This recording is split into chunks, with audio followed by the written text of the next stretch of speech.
Why, hello there. This is Chet Phillips reporting for the CIMUN News Network. The ongoing hostility between India and Pakistan has recently been exacerbated. We have just been informed that a high-ranking Indian official has leaked that India has the technological capability to test a nuclear weapon. While there is yet to be any full-scale military conflict, this is seen as a game-changer for India in this brave new world of atomic power. It is important to note that India was not a signatory on the 1968 Non-Proliferation Treaty, causing many to believe that this move was premeditated and that India capitalized on the instability of Pakistan to further its nuclear ambitions. This has serious repercussions as tides of power may seem to be shifting in the region. Nothing says I need a new pair of underpants, quite like the thought of yet another country having a nuclear weapon. The Soviet Union continues to antagonize the United States in the conflict in South and West Asia. Jim Burkhardt is back, better than ever, with this report.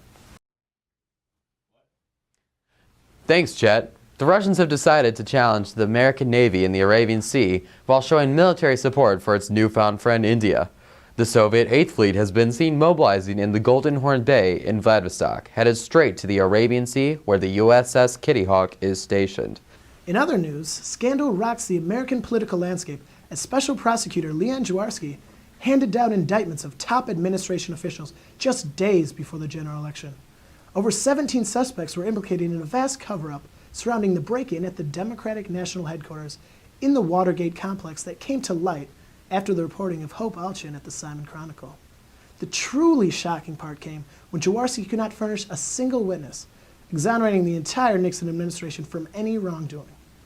With the success of Nixon's visit to China and troops coming home from Vietnam, there is definitely egg on the face of the Democrats, and the president is leading the polls in 49 states, all but assuring his re-election. Looks like 4 more years for Tricky Dick.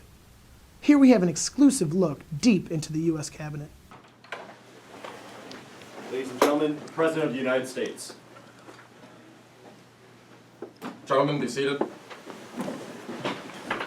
I have some exciting news from the White House Communications Director's office. After polling just days before the election, that because of our successful trip to China, troops coming home from Vietnam, we are now leading in 49 of 50 states.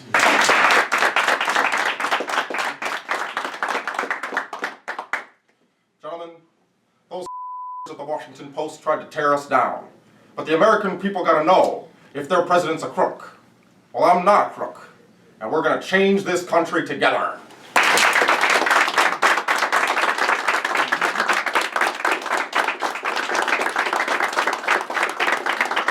In slightly more encouraging news, the Soviet Union reported that it successfully launched the world's first ever space station, Salyut, into orbit early yesterday. The permanent orbital outpost will reportedly be capable of housing a crew of 3 cosmonauts for up to 30 days at a time. This is a huge step forward in humanity's push to reach the far expanses of space to eventually colonize and exploit the inhabitants and resources on other planets. Also, it would appear they've succeeded in launching cosmonauts to the moon. This just in,